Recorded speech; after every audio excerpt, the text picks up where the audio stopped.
프로야구가 이제 시즌이 이제 끝났습니다. 지금 이제 포스트 시즌 중에 있는데 포스트 시즌도 끝나고 이제 한국 시리즈를 기다리고 있는 분들도 계신데 어쨌든 그것까지 끝나면 이제 있는 게 이제 우리 유명한 스토브 리그라고 이야기합니다.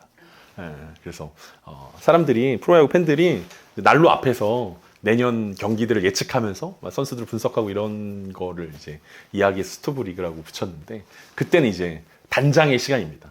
선수단의 단장이 어떤 선수가 필요한가, 우리 팀에 부족한 부분들이 어디 있나 이래서 어떤 사람을 영입하고 누구를 트레이드하고 방출하고 뭐 이런 것들을 생각하는 게 스토브 리그인데 그래서 이제 그 프로야구 각 팀에서 지금 이제 단장을 바꾸고 있습니다. 단장들을 바꾸고 감독들을 바꾸면서 단장과 감독이 이제 힘을 합쳐서 어떤 선수가 우리 팀에 필요한가, 내년 우승을 위해서 누가 필요한가 뭐 이걸 보는 게 스토브 리그인데 요즘 우리가 보고 있는 이 사도행전의 말씀을 보면서 지금이 스토브 리그 아닌가라는 생각들을 했습니다. 하나님께서 놀라운 계획을 가지고 계셨는데 그게 뭐냐면 상대팀 에이스를 데리고 온 거죠. 누굽니까? 사울 아닙니까? 사울. 교회를 핍박하고 잔멸하는데 가장 유능하고 가장 열심히 있는 상대팀의 최고 에이스를 예수님께서 다메섹에서 가는 그 길 가운데 이제 영입을 하셨죠. 그래서 사람들이 이제 수근수근 하는 거 아닙니까? 쟤는 상대팀 에이스 아닙니까? 쟤를 불러오면 어떡합니까? 이제 우리 팀에 정말 도움이 되는 선수입니까? 저를 어디다 쓰려고 왜 영입했습니까? 라고 이제 사람들이 수근수근한 상황 가운데 있고 그 중에서 이제 아나니아가 하나님께서 특별히 아나니아에게 가서 쟤를 훈련시켜서 내 사람으로 만들어라 라는 명령을 받고 지난주에 이제 아나니아가 용기를 가지고 사울에게 가서 안수했더니 그가 이제 눈이 멀었던 것이 벗겨지고 성령 충만해져서 아나니아에게 세례를 받는 사건이 이제 지난주에 함께 봤던 사건입니다. 그러니까 사람들은 이해할 수 없지만 하나님의 계획은 상대팀의 에이스를 영입하는 거였습니다. 그래서 우리의 에이스로 만드는 것이죠. 왜냐하면 우리 팀의 에이스를 상대편에 보내는 것들은 잘하지 않는 전략 중에 하나입니다. 그래서 영국 프리미어 리그에서 토트넘이라는 팀에서 케인이라는 에이스를 같은 프리미어 리그에서 보내지 않았습니까? 분데스리가. 왜냐하면 프리미어 리그의 다른 팀에 보내면 우리 팀의 득점력에 손해이기도 하지만 실점의 빌미를 줄 수 있기 때문에 우리 팀에 영입은 안 하는데 하나님 놀랍게도 사울이라는 이 선수를 영입해가지고 우리 팀의 보강이 될 뿐만 아니라 상대 팀에 큰 손실을 주는 이 일들을 했다라는 거죠. 그래서 앞에서 얘기했던 것처럼 이 스토브 리그는 이제 단장의 시간이라고 이야기할 수 있습니다. 단장이 어떤 선택을 하느냐, 어떤 큰 그림을 그리면서 선수를 영입하느냐라고 이야기할 수 있는데 그 속에서 선수들은 어떤 일들을 해야 하는가, 그 속에서 내가 뽑혔다면 나는 어떻게 더 내 실력을 향상시키고 어떻게 쓰임받을 수 있을까 이거를 고민해야 되는 것이 스토브 리그에 임하는 선수들의 자세일 것입니다. 그럼 만약에 우리가 사울의 마음으로 우리가 돌아가서 그럼 사울은 그럼 어떤 마음으로 영입이 됐을까? 그리고 사울은 어떤 마음으로 이제 자신의 실력을 더 키울 수 있을까를 우리가 함께 보도록 하겠습니다. 오늘 본문 19절과 20절입니다. 음식을 먹으며 강건하여지니라. 사울이 다메섹에 있는 제자들과 함께 며칠 있을새 즉시로 각 회당에서 예수가 하나님의 아들이심을 전파하니. 앞에서 얘기했던 것처럼 사울은 3일 동안 금식하면서 기도했습니다. 그리고 아나니아의 기도로 눈이 띄어졌고 세례를 받고 성령 충만해졌습니다. 세례를 받았다라는 것은 그가 주님의 교회에서 성도로 받아들여졌고 다메섹 교회의 사랑과 용납을 받게 되었다라는 것입니다. 이제 한 팀이 되었다라는 것. 다메섹 교회에 영입이 되었고 이 선수로서 이제 성도로서 인정받았다라는 것을 의미합니다.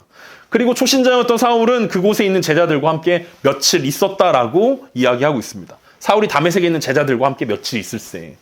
이 며칠이 상당히 중요한 시간이었음을 우리는 확인해 볼 수 있습니다.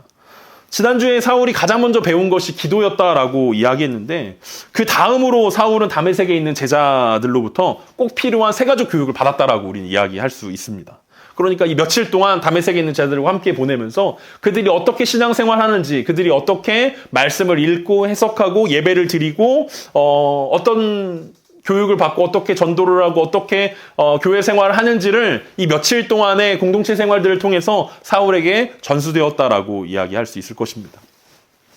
우리 유명한 아프리카 속담 있지 않습니까? 한 아이를 키우려면 온 마을이 필요하다라는 말처럼 한 성도를 키우려면 온 교회가 필요하다라는 것을 오늘 사울이 보여주고 있는 것입니다. 그러니까 온 공동체가 이 새롭게 성도가 된, 새롭게 그리스도의 제자가 된 이 사울을 향해서 온 마음과 온 정성을 다해서 이 초신자인 사울이 성숙한 그리스도인이 될 수 있도록 옆에서 열심히 보듬어주고 함께 있어줬다라는 것입니다. 그래서 예수 그리스도의 제자들과 함께 지내면서 그는 비로소 예수님이 제자가 된다는 것이 무엇을 의미하는지 깨닫게 되었습니다. 제자들의 인격과 삶, 그들의 지혜와 지식, 그들이 말하는 법, 그들이 말씀을 어떻게 해석하는지, 그들이 예배를 어떻게 드리는지, 어떻게 찬양하는지, 어떻게 전도하는지, 어떻게 헌금하는지, 어떻게 신앙생활을 하는지 그 모든 것들을 옆에서 몸으로 배울 수 있는 시간들이었다는 것입니다. 그리고 사울은 즉시로 각 회당에 가서 예수가 하나님의 아들이심을 전파하게 되었습니다. 우리는 여기서 몇 가지 중요한 사실을 발견할 수 있습니다. 사울이 즉시로 회당에 가서 전파했다는 것입니다. 그러니까 다메섹 교회 성도들이 어떻게 신앙생활하는지, 다메섹에 있는 예수 그리스도의 제자들이 어떻게 신앙생활하는지를 보고 사울이 바로 따라하게 되었다는 거죠.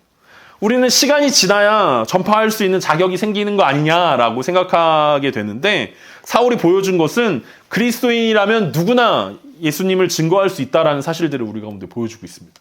그러니까 며칠 사이에 이 다메섹에 있는 제자들의 모습들을 보면서 이렇게 증거하는 거구나, 이렇게 전파하는 거구나를 알게 되었다라는 거죠. 그리고 더 놀라운 것은 사울이 전파한 것이 예수가 하나님의 아들이라는 사실이었다라는 것을 우리는 주목해야 할 것입니다. 우리는 간증을 하라고 한다든지 아니면은 전도를 하라고 한다든지 복음을 전하라고 이야기하면 하나님이 나에게 어떤 존재인지, 하나님 나에게 어떤 일을 하셨는지를 얘기해야 된다라는 압박감들을 받습니다. 그리고 그분이 자신에게 어떤 일을 하셨는지가 중요하다라고 우리는 생각합니다. 그래서 말할 게 별로 없다라고 이야기하죠. 제가 뭐 불치병이 나았던 것도 아니고, 어떤 사업이 어려웠는데 잘 되게 된 것도 아니고, 어떤 간증거리들이 별로 없다라는 거죠. 하나님이 나에게 특별한 일들을 해주시지 않았기 때문에 우리는 말할 것이 별로 없습니다라고, 그래서 내가 아직 예수님을 전할 자격이 안 돼 있습니다, 예수님을 전하지 못합니다라고 말하기도 합니다. 하지만 오늘 사울이 전했던 것은 아주 간단한 내용이었습니다. 그것은 예수 그리스도가 하나님의 아들이라는 사실이었습니다. 왜냐하면 그의 평생에 걸쳐서 그가 했던 것은 예수님이 하나님의 아들이라는 사실들을 부인하는 것들이었고, 하나님의 아들이 아니기 때문에 예수님을 믿는 사람들을 협박하고 위협하고 전멸시키려고 하는 것이 사울의 어떤 평생의 수건 사업이었는데, 그가 예수 그리스도를 만나면서 그의 모든 신념과 그의 모든 생각들이 철저하게 깨졌다라는 거죠. 하나님의 아들이구나, 예수님이 하나님의 아들이구나. 우리 지난주에 그 방송에 떠들썩하게 나왔던 그 재벌 3세에 대한 뉴스들을 우리는 기억하지 않습니까? 그리고 방송을 통해서 그가 남자도 아니고 재벌 3세도 아니다라는 내용들을 막 이야기하면서 일주일 내내 뉴스가 되게 시끄러웠다는 것들을 우리는 보게 됩니다. 근데 왜 그걸 속을 수밖에 없었을까라고 생각했을 때, 우리가 뭐 사기를 당해보진 않았지만 그 당사자가 되면 그 사람이 어떤 사람이냐보다는 그 사람이 나에게 얼마나 많은 선물들을 주고 그 사람이 나에게 얼마나 도움이 되느냐가 훨씬 더 중요하게 생각하기 때문에 그런 사기에 당하는 것은 아닐까라는 생각들을 하게 된다라는 거죠.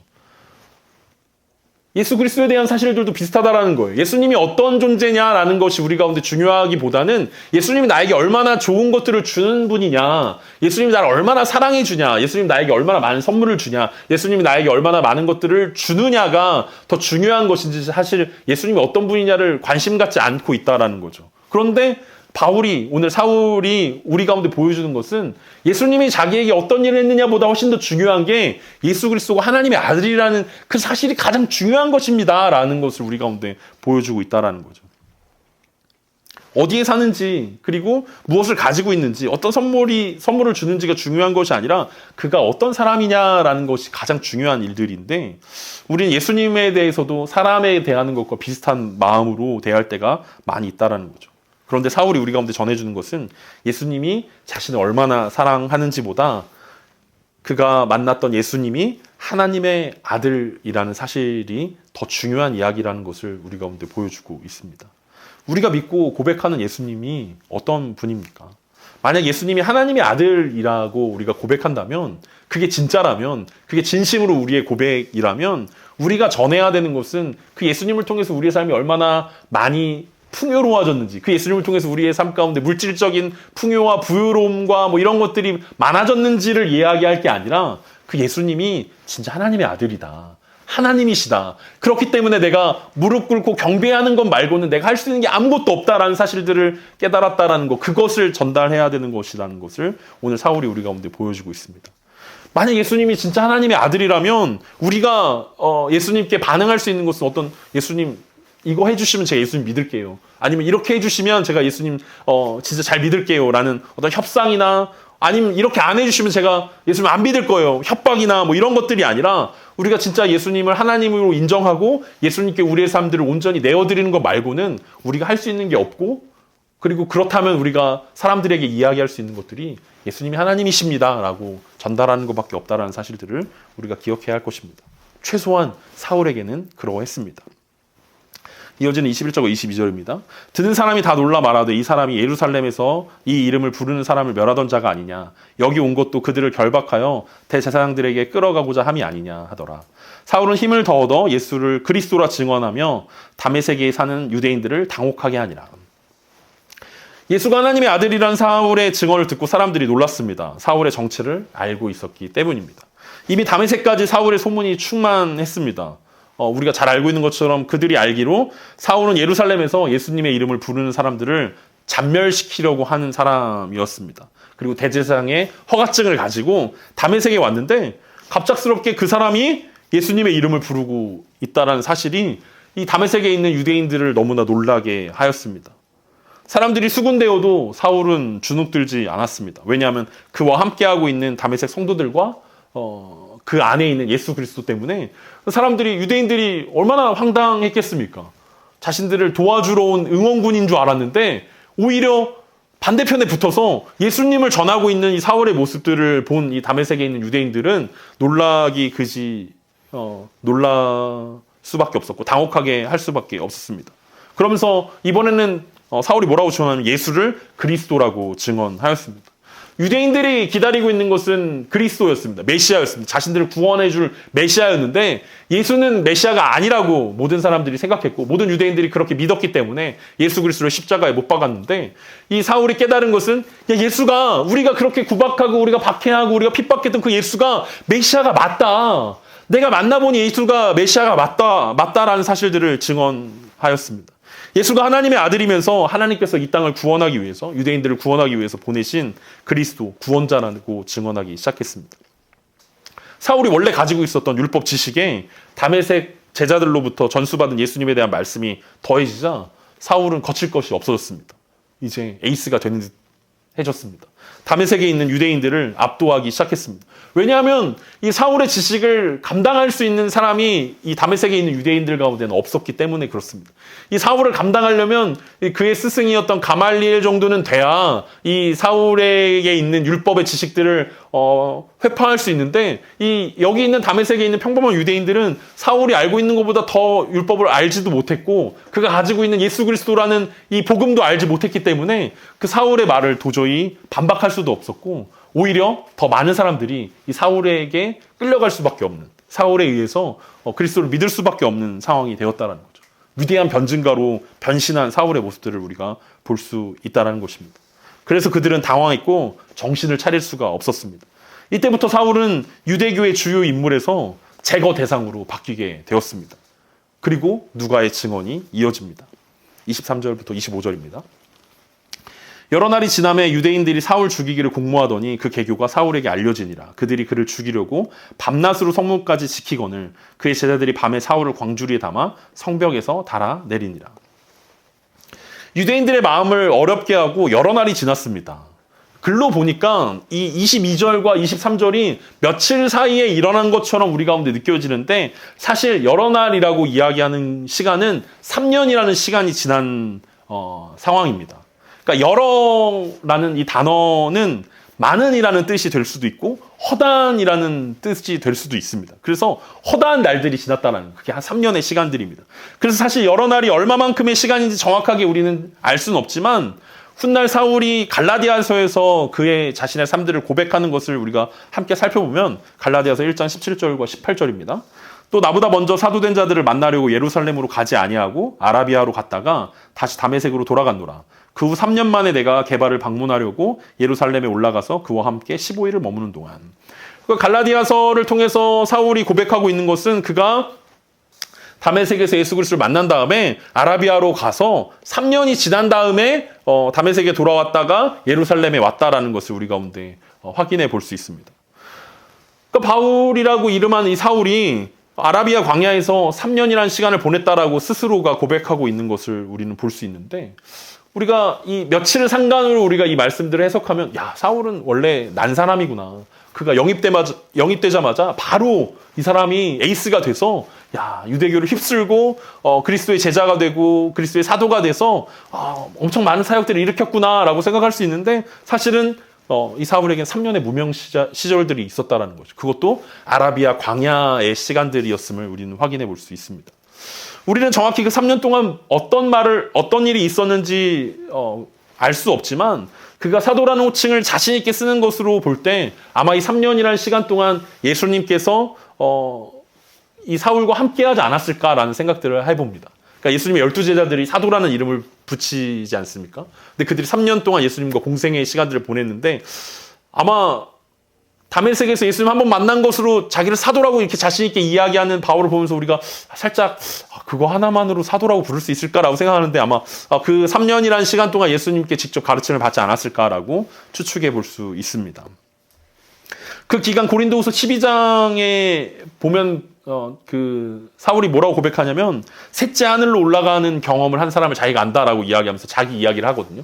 세 번째 하늘, 그러니까 천국을 자기가 경험했다라고 이야기하는데, 아마 이 아라비아 광야의 3년의 시간 동안 세 번째 하늘로 올라가서 경험했던 사건도 있었을 것이고, 그것을 겸손하게 하기 위해서 하나님께서 육체의 가시를 생겨나게 하고 그것을 떠나가게 해달라고 3번이나 기도하는 것도 아마 아라비아 광야의 시간이었을 것입니다. 우리가 사도행전 7장에서 스데반 설교를 볼 때 그때 등장했던 모세의 이야기 여러분 기억하지 않습니까? 모세가 이집트의 왕자로 40년의 시간들을 보냈지만 40살에 바로 데뷔하지 못하고 미디안 광야에서 40년의 시간들을 보내야만 했던 모세의 모습처럼, 사실은 사울도 하나님의 손에서 훈련되어지고 다듬어지는 시간들이 필요했다라는 거죠. 3년이면 정말 짧은 시간이라고 우리는 이야기할 수 있을 것입니다. 모세는 40년을 하나님께서 다듬으셨는데 사울은 3년밖에 안 했네라고 생각할 수 있는데, 사실은 사울도 3년으로 끝난 것이 아니라 이제 다음 주에 보게 되는 내용에 보면 사울이 예루살렘을 방문해서 베드로와 야고보를 만난 다음에 다시 고향으로 내려가게 됩니다. 그리고 고향에서 10년의 시간들을 보내게 되어지는 거죠. 그러니까 앞에서 얘기했던 야구팀으로 이야기하면 사울이 1군에 데뷔하지 못했다라는 거예요. 데뷔할 뻔했지만 다시 2군에 가서 13년이라는 시간들을 보내야 된다는 거예요. 그렇게 훈련을 받고 그렇게 연단을 받아야 비로소 이제 에이스가 되어서 전도여행을 떠나는 1차, 2차, 3차, 4차 전도여행을 떠나면서 이제 비로소 사도행전의 주인공의 역할들을 하는 모습으로 바뀌는 것을 우리는 볼 수 있게 됩니다. 물론 아라비아에서의 3년의 시간과 고향에서의 10년의 시간들이 아무것도 하지 않은 것은 아닙니다. 그는 배우는 것과 가르치는 것을 함께 했습니다. 25절에 보면 그의 제자들이 사울을 광주리에 담아 내려주려고 도망치게 해주었다는 사실들을 이야기합니다. 그렇다는 것은 사울이 예수 그리스도께 가르침을 받으면서 동시에 그가 많은 사람들을 옳은 길로 인도하려고 다른 사람들을 가르치고 있었다는 사실들을 우리 가운데 이야기해주고 있습니다. 가만히 가르침만 받던 시간들이 아니라 계속해서 예수님을 증거했고 가르쳤고 세례를 주었고 예수님의 제자들을 만들었다라는 사실들을 우리 가운데 보여주고 있습니다. 이 사울의 삶들을 보면서 어쩌면 우리의 삶들 가운데 우리의 삶이 잘 풀리지 않는 상황 가운데 있다면 저처럼 너무 조급해할 필요가 없다라는 사실들을 우리가 생각해 볼 수 있을 것입니다. 우리의 때와 시간을 하나님이 주관하신다라는 사실들을 우리가 생각해야 한다는 거죠. 우리는 훈련받는 중이고 다듬어주는 중입니다. 동시에 우리는 사역을 하고 있는 중입니다. 훈련의 시간과 사역의 시간들이 구별되어 있는 것이 아니라 훈련과 동시에 실전에 투입되어지고 있다는 거죠. 그것이 비록 겉으로 보여지게 사람들이 이야기하기에 2군의 시간일 수 있습니다. 조금 막 그 주인공처럼 막 그 무대 위에서 스포트라이트를 받는 그런 일들이 아닐 수도 있습니다. 아라비아 광야의 시간일 수도 있고 사울의 고향에서의 시간일 수도 있습니다. 하지만 그 속에서 사울은 끝까지 자신의 일들을 잘 감당했고 결국 그렇게 되었을 때 이제 1군 무대로 불려지게 되는 것을 보게 됩니다. 사울은 이 하나님의 은혜로 회심하게 되었습니다. 이제 영입되었습니다. 그 결과 우리가 지난주에 살펴본 것처럼 그의 신념과 소속과 행동이 변화되었고 그리고 기도가 그의 삶 가운데 중심이 되었다는 것들을 우리가 지난주에 살펴봤습니다. 그러면서 오늘 우리가 함께 살펴보고 있는 것은 그가 예수 그리스도를 그의 삶 가운데 중심에 모심으로 새로운 관계들을 맺게 되었다라는 것을 우리는 보게 됩니다. 하나님과 새로운 관계가 되었기에 그는 제자가 되었고, 교회와 새로운 관계가 되었기에 형제와 자매라는 이름으로 불리게 되었습니다. 이웃과 새로운 관계가 되었기 때문에 증인이라고 불리는 것을 오늘 본문을 통해서 우리는 확인해 볼 수 있습니다. 사울의 완전한 변화와 성숙은 그 주변에 있었던 다메섹 교회의 성도들과 또 예수 그리스도의 말씀을 통해서 그가 제자로, 형제로, 그리고 증인으로 불리기 시작했다는 것을 우리는 오늘 본문을 통해서 볼 수 있었던 것입니다.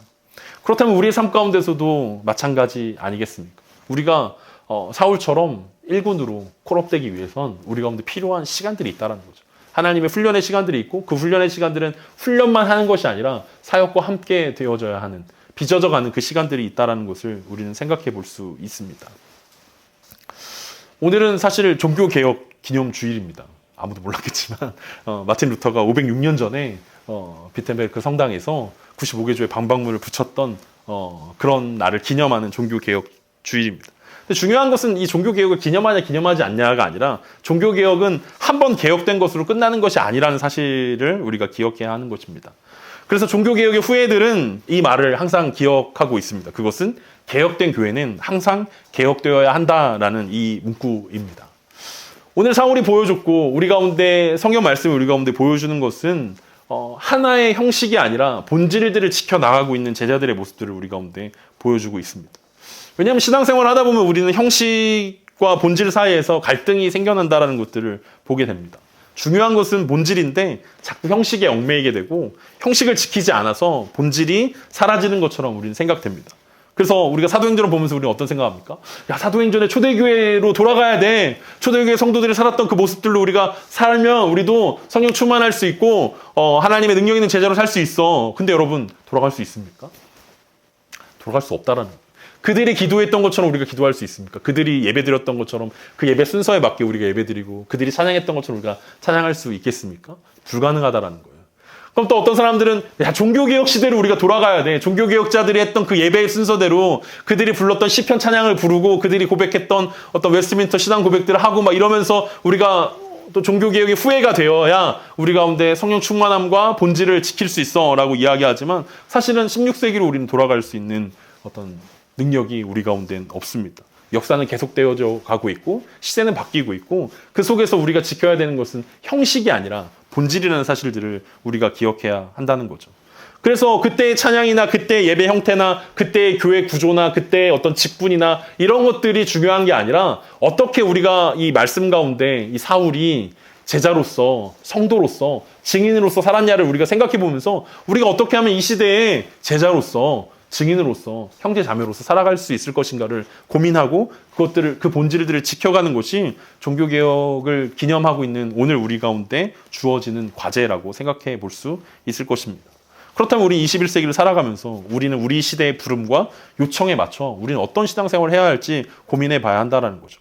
형식은 언제든지 바뀔 수 있지만 지켜야 할 본질이 과연 무엇인지 생각해 봐야 한다는 거죠.